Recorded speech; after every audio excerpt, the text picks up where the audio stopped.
Hi, my name's Austin Grolt, and this cameraman is Harrison Minster, and today we're going to show you how to use the Roadshow box. So, first of all, this is the Roadshow box. Looks real nice. We're going to come around back and I'll show you how to plug it in. This is the back of the Roadshow box. All locks on the Roadshow box work the same way. They're just these simple locks. You twist them counterclockwise, they open up. Sometimes they're a little iffy. You just got to deal with them. So first of all, we're going to take the mixer out, or the turntable. Sometimes the turntables are sitting here. Mixer goes in the red box. Set it aside. We'll take care of that later. And there's a plug in here someplace. And it'll have this green little extension cable on it. If you pull it off, it's got a plug with really weird prongs. You'll recognize it right away. Take an extension cord out, and you plug one end into the wall, and the other end into your power cable. Just grab however long of an extension cable you need. You plug it in. This black box right in the middle here, this is the power conditioner. Power goes to this, and then it goes to all the outlets on the box. So this switch right here, left is off. Flip it to the right, that turns it on. Power protection light should come on, and this thing should hit somewhere between 110 and 120 in the green zone. Once you've done this, all the outlets on the box, right over there, and on the other side, and on top of the box, all have power going to them. You can plug anything into them. On each side of the box, there's a panel like this that opens up. Once again, you turn these counterclockwise to unlock them. Inside, there will be a speaker stand, a speaker, and a box. In this case, it's one of the turntables. Pull the speaker out. You set that aside, and then you pull the turntable out. Set that aside, and the speaker is held in here with a bungee cord. You undo the bungee cord, and then you can take the speaker right out. To set up each of the speakers, you first take the speaker stand, and the legs, sometimes you have to move them a little bit, so they're all trying to go out the same way. Legs just fold down like this. Set them down like that.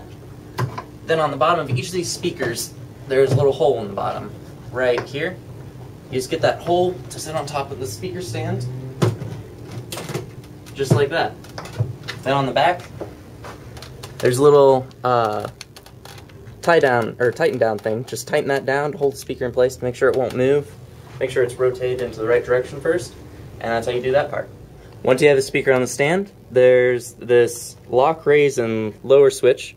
Turn it all the way over to lower, which would be counterclockwise until it can't go any farther, and then you can just lift up on the pole to get the speaker as high as you need. It's usually good to have these above your head height. Once you have it where you want it, spin this thing back the way it went until it locks in place, and then your speaker's firm. Once you've done that to both sides, it should look something like this. Whenever you're actually doing a roadshow, it's really good to have these speakers above head height. It helps amplify sound out instead of just hitting people in the front row with the noise. It's also good to have the speakers fairly close to each other, or otherwise you get something called disruptive wave interference. This is what it should look like, and that's how you set up the speakers and power. Alright, so we set up the speakers, we got power to the box. Now we're going to set up the mixer and hook up all the cables. First of all, this red box is the box with the mixer. When you open it up, you set it down so you can read the words "eat a dick" in the right way up. You unscrew it, comes off. It's got these hinges in the back, they just lift right off the hinges. You lift the box out, you put it out here, that way it doesn't overheat whenever it gets turned on. You plug the power cord in right here, and now it has power. If you open up the box here, you'll find two XLR cables that are hanging down right now. These are plugged into the amp, so you want to plug the other end of these into the back of the mixer. Once you have the XLR cables out, you'll plug them in right down here. This is the output for the mixer. Just make sure that this metal part is up. Plug it in. Make sure the metal part's up. Plug it in. They should go fairly easy. When you want to pull them out, you just press down on the metal switch. Pull them out. They come out fairly easy. That's how they go in.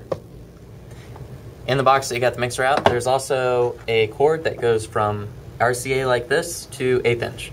You'll take these RCA plugins and you will plug them in to, the input doesn't matter, but we're going to plug it into 2 for now. And that's how you play music that plugs into an 1/8 inch like your MP3 players or your computer.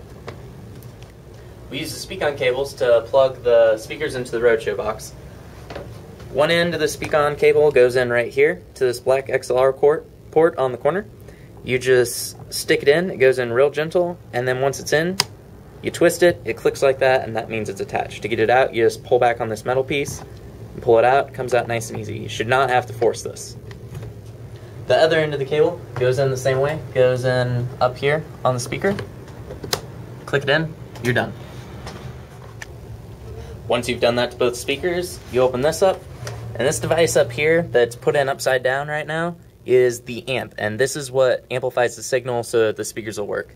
You press this button down over here, that turns it on, and then turn these knobs to about 3 o'clock is a good place to have them.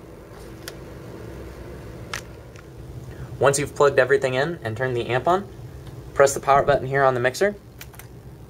The screen will light up, and that's how you plug everything in and turn it on, and now you're ready to go.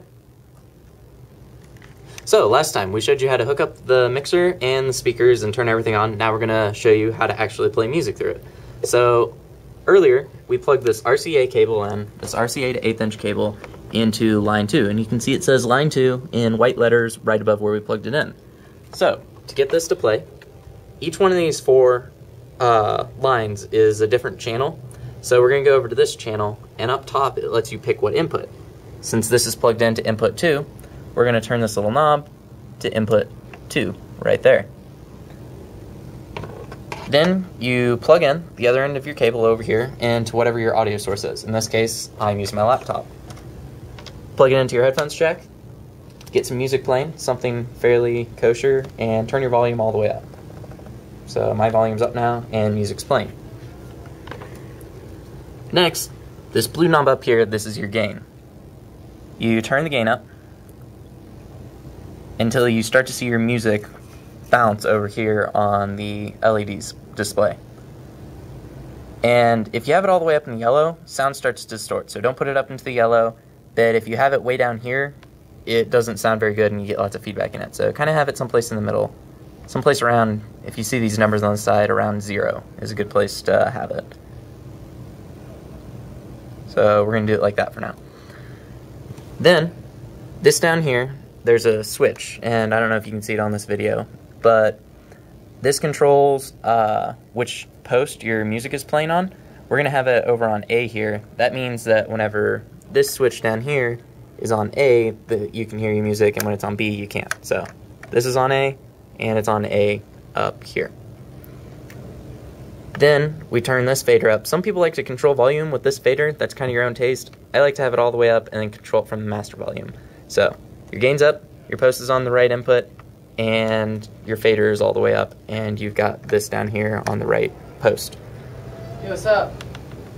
Making video. So once you have all your inputs put right over here, it should be that whenever you turn up this switch, which is the master volume, you should be able to hear your music. So there you go.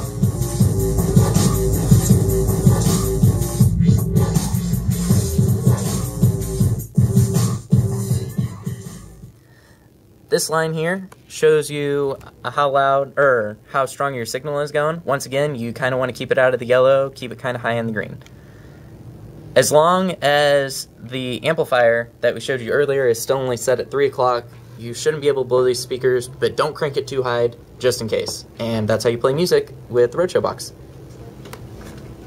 So the whole purpose of having a mixer is that you can have more than one input at a time. So if you want to have an additional input, in this case we're going to use the CDJ as our additional music playing input.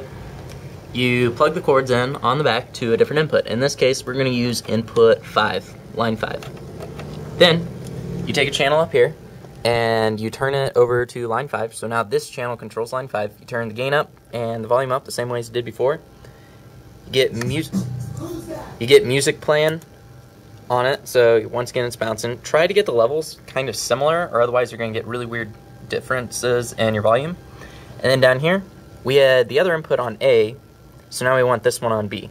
And then whenever you turn it on, you can hear that what's playing on my laptop is playing right now. And if you want to fade over real gently to what's playing on the CDJ, you just press this switch over to B. And now what's playing on the CDJ is playing. Fade it back over to A, fade to B. That's how that works. There's a lot of other stuff you can do with the mixer. If you want to know more about it, ask someone who knows more about it. But that's basically how you operate the mixer and play music. There you go.